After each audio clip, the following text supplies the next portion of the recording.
தமிழில் முதல் பக்தி சேனல் சாய் டிவி.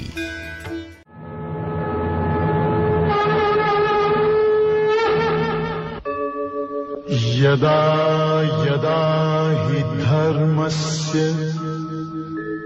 ग्लानिर्भवति भारत अभ्युत्थानम् अधर्मस्य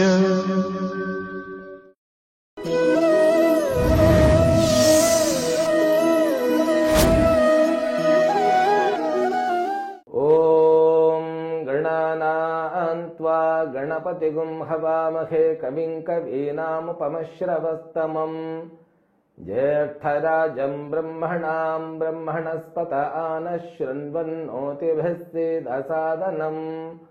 ॐ श्री महागणाधिपतये नमो नमः। ॐ प्रपन्नपारिजाताय तोत्रवेत्रैकपाणये ज्ञानमुद्राय कृष्णाय गीतामृतदुहे नमः। ஓம் மூர்த்தி எல்லாம் வாழி எங்கள் மோனகுரு வாழி அருள் வார்த்தை என்றும் வாழி அன்பர் வாழி பராபரமே. ஹரிஹி ஓம். ஸ்ரீமத் பகவத்கீதா முதல் அத்தியாயம் 36வது ஸ்லோகம். தஸ்மான்னார்ஹா வயம் ஹந்தும் தார்த்தராஷ்ட்ரான் ஸ்வபாந்தவான் ஸ்வஜனம் ஹி கதம் ஹத்வா சுகினः ஸ்யாம மாதவ. அர்ஜுனன் தன்னுடைய ஆச்சாரியர்கள் மற்றும் உறவினர்களை கண்டு செய்வதறியாது திகைத்து தன்னுள் குழப்பத்தின் காரணமாக தான் இந்த போர்க்களத்திலிருந்து எப்படியாவது தப்பித்து விட வேண்டும் என்கின்ற எண்ணத்துடன் தனக்கு தானே பதில் சொல்லக்கூடிய, கிருஷ்ணனுக்கும் பதில் சொல்லக்கூடிய ஒரு நிலைமையில் இருப்பதினால்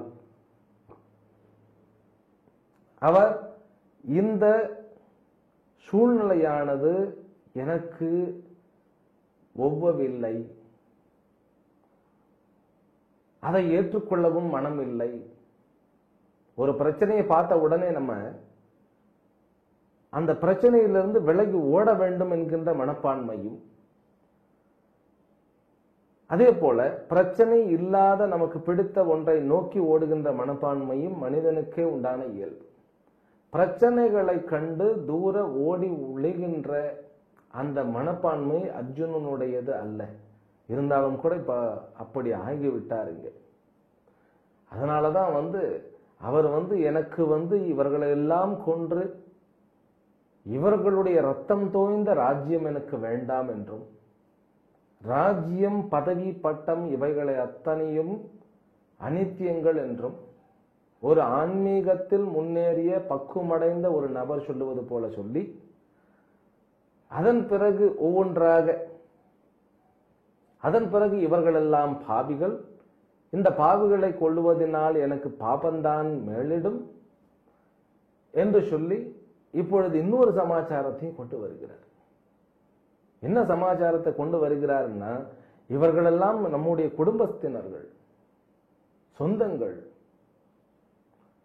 இவர்கள்தான் மதி இழந்து, தன்னுடைய மதியை இழந்து இந்த போர்க்களத்தில் நம்மிடம் போர் செய்ய தயாராக, நம்மை கொள்ளுவதற்கும் தயாராக இருக்கிறார்கள் என்றால் நமக்கு புத்தி எங்கு போய்விட்டது அப்படிங்கிற பாணியில கேட்கிறார். இவர்கள் என்னுடைய குடும்பஸ்தர்கள். ஆனால் இதே அர்ஜுன் இத்தனை வருட காலங்கள் போருக்கு சென்று வென்று மற்றவர்களை கொன்றுதானே வந்தார்.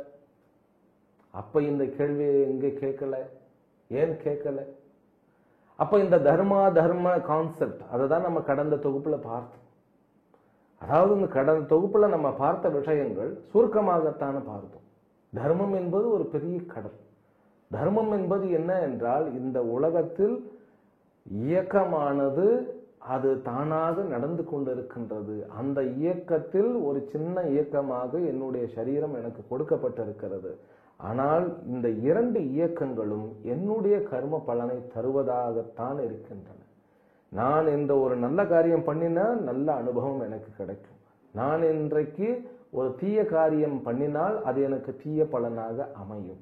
இந்த இரண்டு விதமான கர்ம பலன்களை தான் பாபம் புண்ணியம் என்று சொல்லுகிறோம். இந்த பாபம் புண்ணியம் என்கின்ற இரண்டு விதமான அனுபவங்கள் தான் வாழ்க்கை. இந்த சரீரத்துல கர்ம பலன்கள்லாம் அனுபவிக்கப்பட்டு முடிந்தால் அடுத்த சரீரமானது கொடுக்கப்படுகிறது. இதுதான் தர்ம கர்ம சூக்ஷ்மம் என்று நம்ம கடைசியில பார்த்தோம். இப்ப இவர் அடுத்த விஷயத்துக்கு வந்துட்டார். இந்த தர்மத்தை பத்தி பேசின இந்த அர்ஜுனன் குரு தனக்காக வேண்டி ஏகலைவனுடைய கட்டை விரலை துண்டித்த பொழுது கேள்வி கேட்கல. அதே போல இந்த துருபதனை வென்று வா, அதுதான் எனக்கு குரு தட்சிணை அப்படின்னு சொல்லும் பொழுது அவன் போருக்கே தயாராக இல்லை, என்னிடத்தில் போர் செய்யவில்லை. ஒரு போருக்கு தயாராகாத என்னிடத்திலோ அல்லது தர்மத்தையோ அவன் சிதைத்ததாக தெரியவில்லை. அவனை போய் நான் எப்படி வெல்லுவதுன்னு கேள்வி கேட்டாரான்னா இல்லை. இதே அர்ஜுனன் தன்னுடைய திரௌபதியினுடைய அந்த மானபங்கத்தின் பொழுது நீ செய்வது அதர்மம் என்று அந்த துரியோதன கூட்டத்தை பார்த்து அவர்களிடம் போருக்கு செல்லல. அண்ணனுடைய அந்த சொல்லுக்கு கட்டுப்பட்டு இருப்பது தர்மம் என்பது அப்பொழுது அவனுக்கு தெளிவாக இருந்தது. இப்போ அத்தனை விஷயங்களும் முடிந்து போர் இரண்டு பக்கமும் தீர்வாகி இப்பொழுது அவன் தர்மத்தை பேசுவது என்பது தர்மமே அல்ல. அது அவனுடைய மன சோர்வை அவனால் எதிர்கொள்ள முடியவில்லை என்பதுதான் காரணம். இப்ப இன்னொரு விஷயத்தை கொண்டு வரார். இவர்களெல்லாம் என்னுடைய குடும்பம் தான். அப்படி பார்த்தா இந்த பூமியில் இருக்கக்கூடிய அத்தனை உயிர்களும் நம் குடும்பம் தான். நல்ல யோசனை பண்ணி பாருங்களேன். ஒவ்வொரு உயிருக்கும் தான் மீது ஒரு வாஞ்சை. எந்த உயிருக்குமே தன்னை பிடிக்கலைன்னு சொல்ல முடியாது. அதே மாதிரி அந்த உயிருக்கு தன்னை சார்ந்த பொருள்கள் மீதும் வாஞ்சை இருக்கும். இந்த வாஞ்சை அப்படின்னா பிரியம், பாசம், அன்பு. அப்போ ஒவ்வொருத்தருக்கும் தன்னுடைய உயிர் மீது பாசம், அன்பு, வாஞ்சை, தன்னை சார்ந்த உயிர்களுக்கு மீது பாசம், அன்பு, வாஞ்சை. அப்ப எல்லாரும் ஒன்றாக இந்த உலகத்துல அப்படியே யோசனை பண்ணி பாருங்களேன். இந்த பூமியில் இருக்கிற அத்தனை ஜீவராசிகளும் ஒற்றுமையாக இருந்து அனைவருக்கும் உதவி செய்து கொண்டு அடுத்த வாழ்க்கையினுடைய கட்டம் என்ன அப்படின்னு ஏன் போக முடியல? இந்த உலகத்தை விடுங்க, ஒரு நாட்டுக்குள்ள ஏன் இருக்க முடியவில்லை? நாட்டை விட்டுட்டாலும் கூட ஒரு வீட்டுல ஏன் ஒற்றுமையாக இருக்க முடியல? சகோதரர்களுக்கு இடையில் ஒற்றுமையா இருக்க முடியல. அப்ப இவர்கள் எல்லாம் என்னுடைய குடும்பத்தினர் அப்படின்னு இப்பொழுது நினைக்கிற அர்ஜுனன் ஏன் அவர்களுடைய மனதில் அந்த எண்ணம் இல்லை என்பதற்கு விடை கண்டுபிடித்தானா? இல்லை. அதற்கு அவர் என்ன சொல்லிட்டான் அப்படின்னா, அவர்கள் தான் புத்தி இல்லாம பண்ணுகிறார்கள், நம்மளும் அப்படியே பண்ணணுமா? அவர்கள் புத்தி இல்லாமல் அவர்களுடைய வாழ்க்கையை அவர்களாகவே பார்த்து கொண்டு யாருக்கும் தொந்தரவு இல்லாமல் இருந்திருந்தால் பிரச்சனை இல்லை. அதர்மத்தை செய்து இவன் போரிடவில்லை என்றால் இவனையும் கொன்று அனைத்து தர்மத்தையும் சிதைத்து விடுவார்கள் என்கின்ற அந்த விஷயம் இவருடைய புத்திக்கு எட்டலை. அதனாலதான் பாருங்களேன், இந்த உலகத்துல இருக்கக்கூடிய அத்தனையுமே ஃபேமிலி தான். சண்டை தவிர்க்க முடியாம போயிடுதே. எல்லாருமே பாசமாகத்தான் இருக்கணும்னு சொல்லி ஒவ்வொரு குடும்பத்திலையும் அந்தந்த குடும்பத்தினர்கள் இருக்கிறார்கள். இது என்ன, இந்த வாழ்க்கையினுடைய நியத்தியா இல்ல மனதினுடைய குறையா என்ன என்பது தெரியல. ஒரு கல்யாணம் ஆன உடனே தன்னுடைய மனைவியுடனும் தன்னுடைய குடும்பத்துடனும் சந்தோஷமாக இருக்கக்கூடிய ஒரு தந்தையை பார்த்தா, ஒரு பொறுப்புள்ள தந்தை, அந்த தந்தையும் தாயும் சேர்ந்து தன்னுடைய குழந்தைகளை நல்லா வளர்த்து ஆளாக்கி அவ்வளவு பொறுப்பாக அவர்களுக்கு அத்தனை சுதந்திரத்தையும் கொடுத்து செய்யும் பொழுது அந்த குழந்தை தன்னுடைய குடும்பம் வந்த உடனே அதுதான் தன்னுடைய குடும்பம்னு போகும்போது இங்க வலிக்கும். இதுதான் அது அவன் ஒரு திருமணம் பண்ணி கொண்டாலும் கூட அவன் என்னுடைய குழந்தையாக ஏன் தொடர முடியலன்னாக்கா அங்கதான் பிரச்சனை ஆரம்பிக்கிறது. அப்ப வாழ்க்கையை பற்றி புரிந்து கொள்ள வேண்டியது பாக்கி இருக்கிறது. அனைத்து உயிர்களும் ஒற்றுமையாக, அனைத்து உயிர்களும் தன்னுயிராக பார்க்க முடியும் அப்படின்னு சொல்றதுதான் ஆன்மீகம். அது எப்படி முடியும் அப்படின்னா அதற்கு தான் படிக்கணும். அந்த பார்வை என்பது சாதாரண குடும்பத்தில் கிடைக்கிறதான்னா இல்லை. இங்க குடும்பத்தை குறை சொல்லல. குடும்பத்துல ஒரு தந்தை அவருடைய குழந்தைகளுக்காக அவர் எப்படி உழைக்கிறார். அதுவும் இந்த காலத்துல வேலை செய்யாமல் இருந்தா சமாளிக்கவே முடியாது, சர்வை பண்ண முடியாது. அது தகப்பனும் சரி, மனைவியும் சரி, அதாவது தாயும் சரி, 2 பேருமே ஒர்க் பண்ணி தான் ஆகும். இந்த குழந்தைக்கும் அவனுக்கு ஸ்கூல்ல அட்மிஷன் வாங்குறதுல அத்தனை விஷயங்களும் பண்ணும்போது அது பெரிய காரியம். அது உண்மையான ஒரு அன்பு, ஒரு தியாகம் இருந்தாதான் முடியும். ஆனா சாஸ்திரம் என்ன சொல்லுகிறது, நீ அன்பும் தியாகமும் அத்தனையும் பண்ணி நீ கடைசியில் உன்னை நீ ஏமாற்றப்பட்டவனாக நினைக்கக்கூடிய அளவுக்கு உன்னை இழந்து விடாதே. உன்னுடைய குழந்தைக்கு நீ டியூட்டியை பண்ணணும், அவனை சுதந்திரவானாக மாற்றணும், நீயும் சுதந்திரவானாக இருந்து அந்த அன்பு குறையாமல் வாழ வேண்டும். அதுதான் தர்மத்தினுடைய சூக்ஷ்மத்தையும் கர்மத்தினுடைய சூக்ஷ்மத்தையும் புரிந்து கொள்ள வேண்டும் என்பது.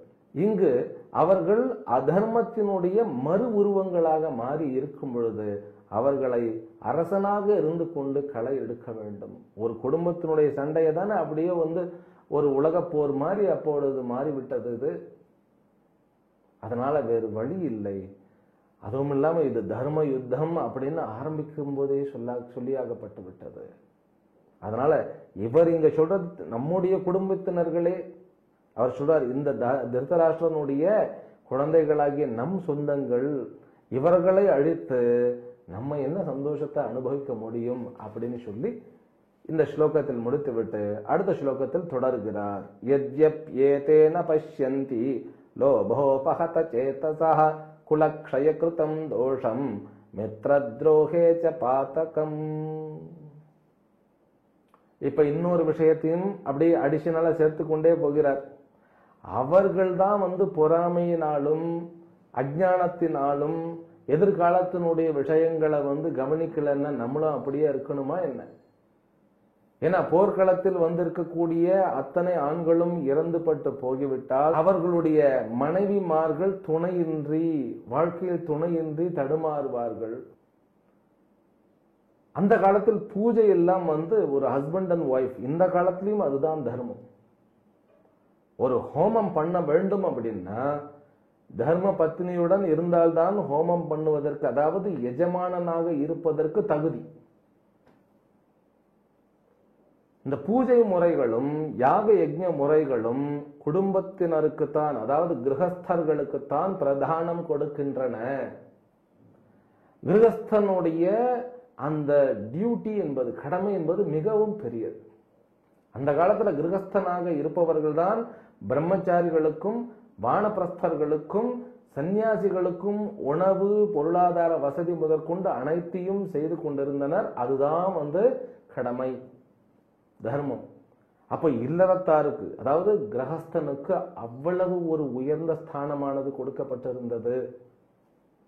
சன்னியாசிகள் தனியாக சம்பாதிக்க கூடாது, பிரம்மச்சாரிகள் சம்பாதிக்க முடியாது. வானப்பிரஸ்தர்கள் அப்படின்னாக்கா திருமணம் ஆகி ஒரு 25-30 வருடங்கள் தன்னுடைய குழந்தைகள் அவர்களை வளர்த்து ஆளாக்கி அவர்களுக்கு திருமணம் ஆகி அவர்களுடைய குழந்தை வந்தவுடனே இவர் தன்னுடைய லைஃப்ல இருந்து அப்படியே லைட்டா அப்படியே வெளியில விலகி, அதாவது லௌகிகமாக திங்க் பண்ணாமல் ஆன்மீகமாக தன்னுடைய முன்னேற்றத்தை பார்ப்பதற்காக வாழ்க்கையில் சிறிது தூரத்தில் இருக்கக்கூடிய வனத்தில் இருப்பதற்கு பெயர் தான் வனவாசம், வானப்பிரஸ்தம்னு சொல்றது. வனவாசம் அல்ல, வானப்பிரஸ்தம், வானப்பிரஸ்தம். அப்போ ஒரு மனிதனுடைய வாழ்க்கை என்பது அந்த காலத்துல 4ஆக பிரிக்கப்பட்டிருந்தது. பிரம்மச்சரிய ஆசிரமம், இதற்கு பேர் ஆசிரம தர்மம்னு சொல்லப்படுகிறது. இப்ப இந்த காலத்துலலாம் அந்த தர்மம் எல்லாம் மாறிவிட்டன, காலத்துக்கு தகுந்த மாதிரி மாறி இருந்தாலும் கூட அந்த காலத்தினுடைய தர்மங்களை நம்ம புரிந்து வைத்துக் கொள்வது நமக்கு வசதியாக. அப்ப பிரம்மச்சரிய ஆசிரமம் அப்படின்னா படிக்கக்கூடிய காலகட்டம். அந்த படிப்பும் கூட தன்னுடைய பெற்றோர்களுடன் கிடையாது. ஏனென்றால் தன்னுடைய பெற்றோர்கள் தன்னுடைய குழந்தைகளின் மீது பாசமும் அன்பும் அளவுக்கு அதிகமாக வைக்கும் பொழுது அவர்களால் கண்டிப்பாக இருக்க முடியாது. ஏன் கண்டிப்பாக இருக்க முடியாது அப்படின்னா, அதுதான் பாசம். மனசு, நம்ம குழந்தை தானே, கொஞ்ச நேரம் தூங்கட்டும், கொஞ்ச நேரம் தூங்கட்டும். காலையில் 5:30 மணிக்கு எழுந்திருக்க வேண்டும், எழுந்த உடனே யோகாபியாசம் செய்ய வேண்டும் அப்படின்னு ஒரு நியதி இருந்தா அதை ஃபாலோ பண்றது வீட்டில இருந்து கஷ்டம். அந்த காலத்தில் குருகுலத்தில் குரு என்பவர் இந்த நாட்டுக்குள் இல்லாம கொஞ்சம் அவுட்டர்ல அவருடைய அந்த குருகுலம் இருக்கும். அந்த குருகுலத்தில் இந்த சிறுவனை சேர்த்து விட்டால் அந்த குருகுலத்துல ஸ்டேட்டஸ் வேறுபாடு கிடையாது, பிரஸ்டீஜ் வேறுபாடு கிடையாது. அப்புறம் என்ன, அவன் உயர்ந்தவன் தாழ்ந்தவன் என்கின்ற எதுவுமே கிடையாது. அங்கு பெயரே மாற்றப்பட்டு அனைவரும் சமம் என்கின்ற பாணியில தான் அங்க அந்த கல்வியானது தொடங்கும். அப்ப அந்த ரிஷியும் ரிஷி பத்னியுமாக இருக்கக்கூடிய அல்லது குருவாக இருக்கக்கூடிய தன்னை வென்று தன்னுடைய உணர்வுகளையும் உணர்ச்சிகளையும் எப்படி சமாளிப்பது, எப்படி அதை வெல்லுவது என்று தன்னை வென்ற அத்துணை மாணவர்களையும் சமமாக பார்க்கக்கூடிய பக்குவம் படைத்த, அதே போல உலகியல் மற்றும் ஆன்மீக கல்வியில் தேர்ச்சி அடைந்த அந்த குரு ஆச்சாரியனாக இருக்கும் பொழுது அவர்களிடையே வரக்கூடிய கல்வியானது உண்மையிலேயே இந்த நாட்டிற்கு முன்னேற்றத்தை தரக்கூடியதாக இருக்கும். அப்படிப்பட்ட அந்த ஒரு பீரியடு தான் பிரம்மச்சரிய ஆசிரமம். இந்த துரியோதனனுக்கு ஏன் அந்த குருகுலம் சரியாக அமையவில்லை என்றால் இன்ஃப்ளூயன்ஸ், பேரண்டினுடைய இன்ஃப்ளூயன்ஸ். அரசனுடைய குழந்தைன்னு போய் அடிக்கடி போய் பார்த்து என்னுடைய குழந்தை இப்படி இருப்பான், அப்படி இருப்பான், இப்படி இருப்பான் அந்த ஆச்சாரியனை ஏன்னா துரோணாச்சாரியர் அவர் இந்த ஹஸ்தினாபுரத்தை டிபெண்ட் பண்ணி இருந்தார். சுவாமி சித்பவானந்தா என்ன கூட சொல்வார், ஒரு ஆச்சாரியன் எந்த இன்ஃப்ளூயன்ஸுக்கும் அடிபடியாமல் தன்னுடைய மாணவனுக்கு சரியான ஞானத்தை கொடுக்க கண்டிப்புடன் கடமைப்பட்டு இருக்கின்றான் அப்படின்னு சொல்லுவார். இன்னும் கூட நீங்க பார்த்தீங்கன்னாக்கா இந்த ராமகிருஷ்ணா மிஷன், இந்த பல்வேறு மிஷன்கள் மிகவும் நல்ல நல்ல முறையில் அந்த கல்வியை கொடுத்து கொண்டிருக்கின்றார்கள். அதாவது 2 கல்வியும் கலந்து கொடுத்து கொண்டிருக்கின்றார்கள். அப்படிங்கிறதுல நமக்கு பெருமைதான். எத்தனையோ ஆர்கனைசேஷன்ஸ் இப்பொழுது மக்களுக்கிடையில் நிறைய விழிப்புணர்வு வந்திருக்கிறது. அப்போ இந்த பிரம்மச்சரிய அந்த ஆசிரமம் அப்படிங்கிறது ஒரு 25 வருடங்கள் தன்னையும் தயார் செய்து கொண்டு, தன்னை தயார் செய்யறதுன்னா எப்படி, இந்த உலகம் என்றால் என்ன என்பதை புரிந்து கொண்டு, தன்னுடைய மனம் புத்தி என்றால் என்ன என்பதை புரிந்து கொண்டு, வாழ்க்கையில் உண்மையான கொள்கையும் குறிக்கோளும் என்ன என்பதையும் புரிந்து கொண்டு ஒரு தயாராக முழு மனிதனாக இந்த வாழ்க்கையில் தர்மத்தை செய்வதற்காக திருமணம் செய்ய வருகின்ற அந்த நபர்.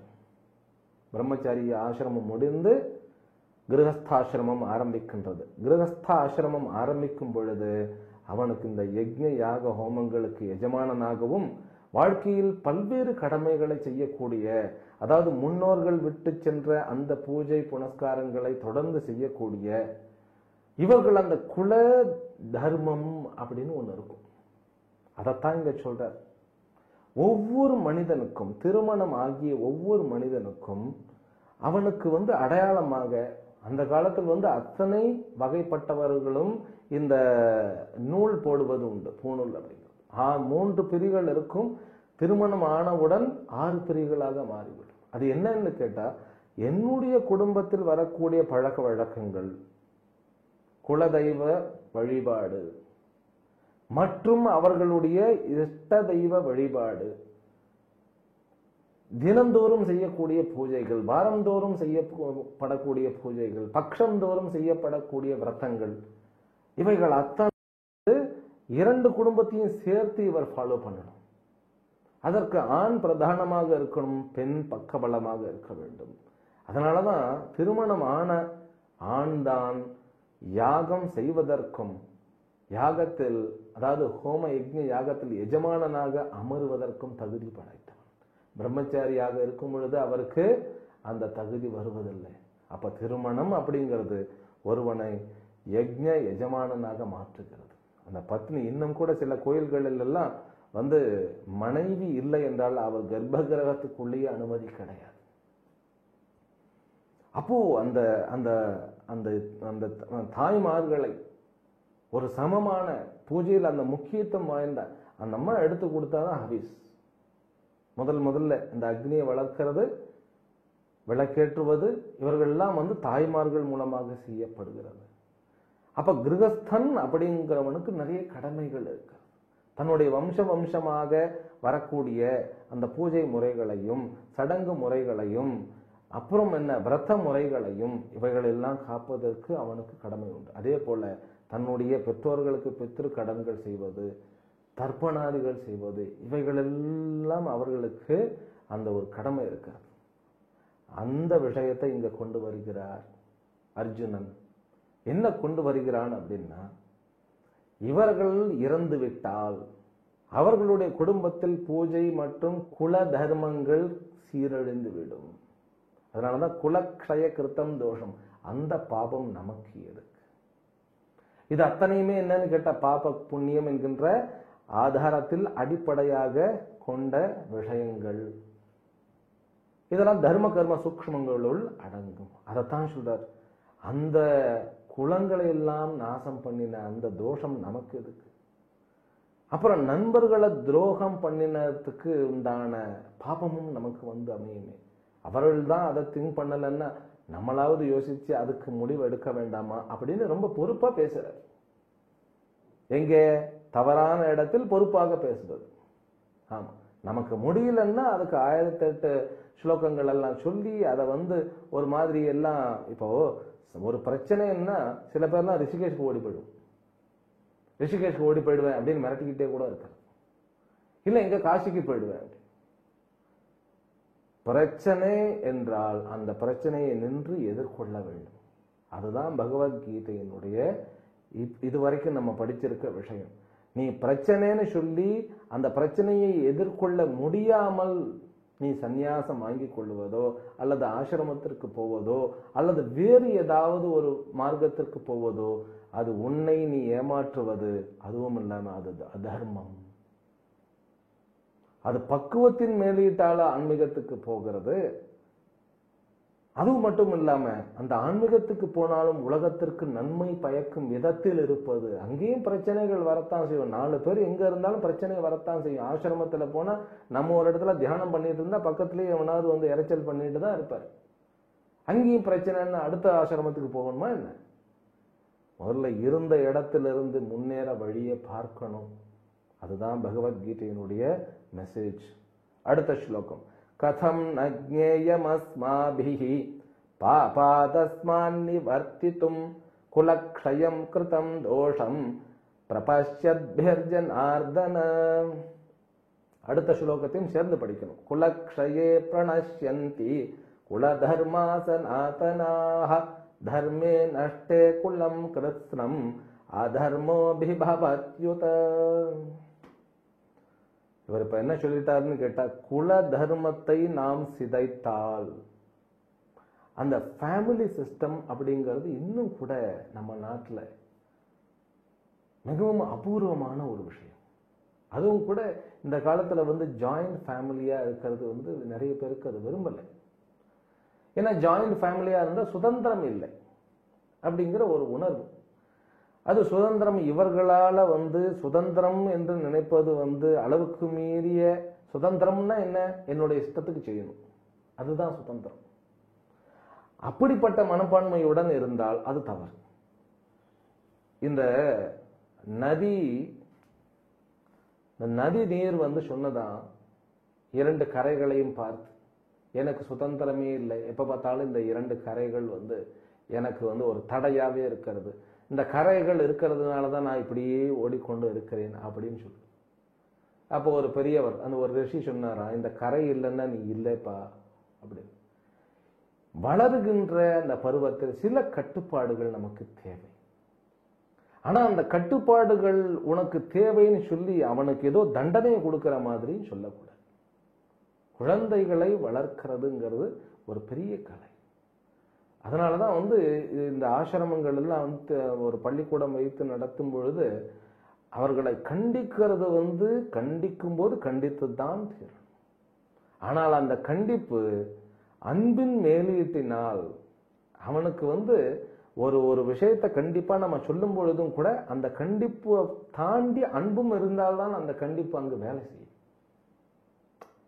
அதுதான் இப்ப இவர் தனித்தனி குடும்பம் அப்படிங்கிறத விட கூட்டு குடும்பமாக இருந்த அந்த பாரம்பரியம் நம்முடைய பாரம்பரியம்.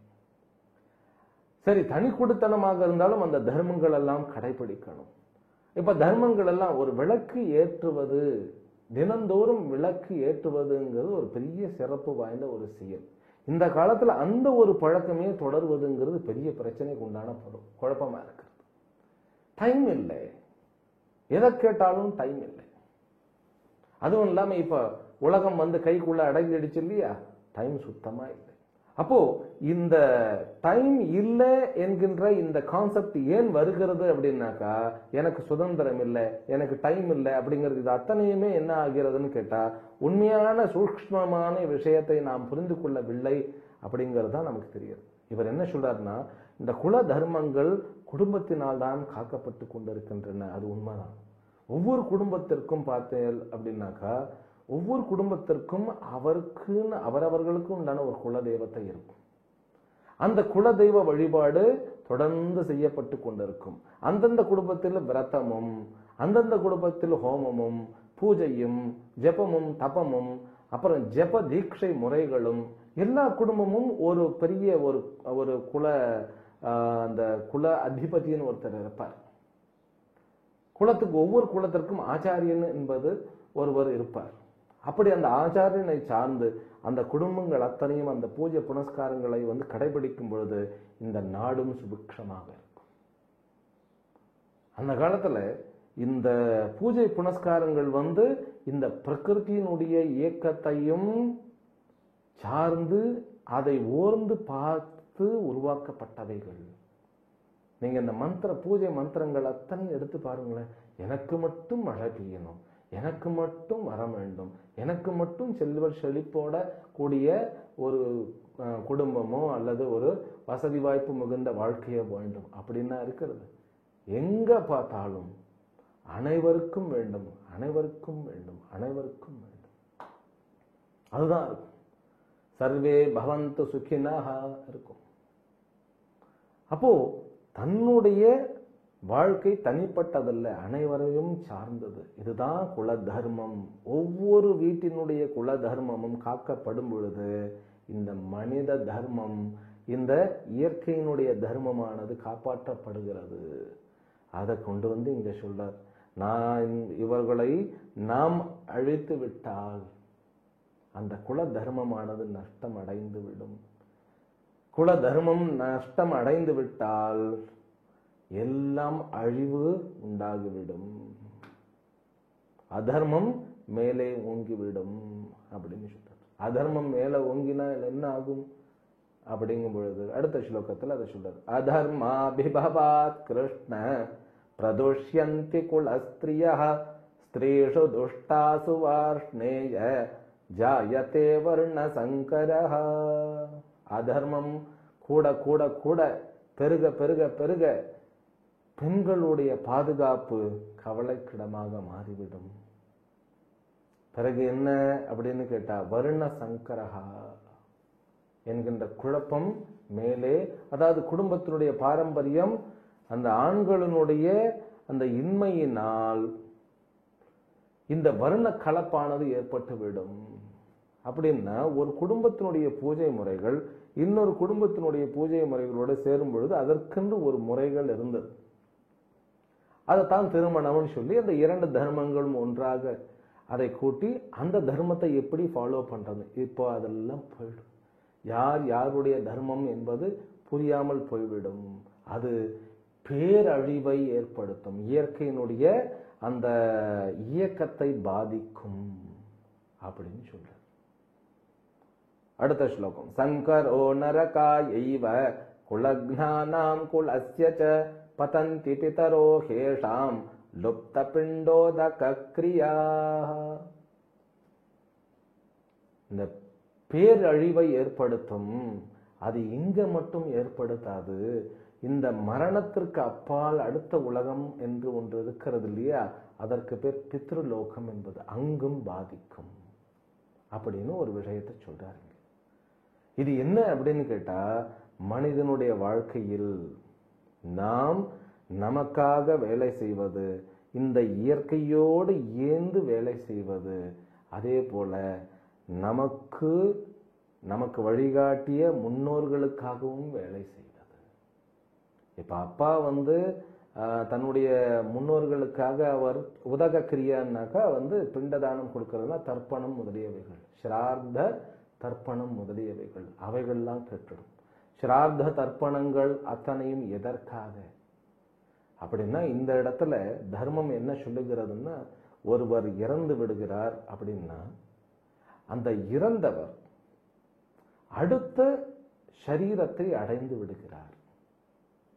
இந்த சரீரத்தில் தூங்கி இந்த சரீரத்தில் நாம் முழித்தால் அது தூக்கம்னு சொல்றோம். இந்த சரீரத்தில் தூங்கி அடுத்த சரீரத்தில் விழித்தால் இங்கு அது இறப்பு என்றும் அங்கு அது பிறப்பு என்றும் கொள்ளப்படுகிறது. அப்போ இறப்பு என்பது எப்படி இருக்கும்னு கேட்டா, தூங்கி எழுந்திருக்கிற மாதிரி.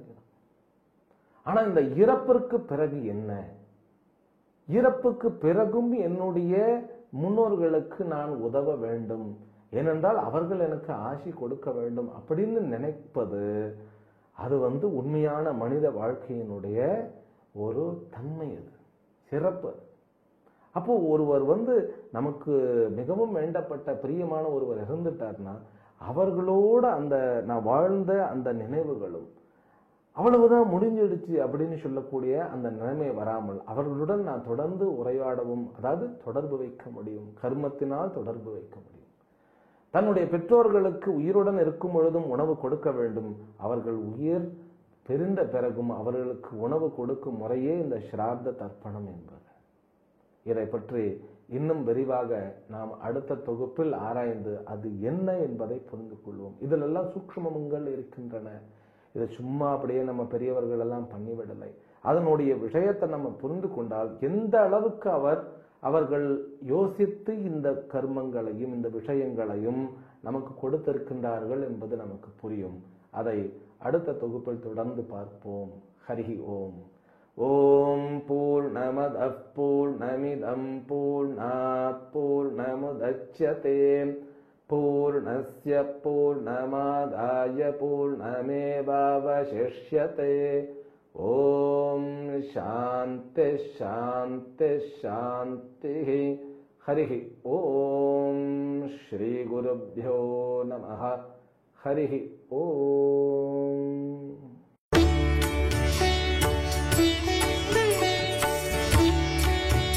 தமிழில் முதல் பக்தி சேனல் சாய் டிவி.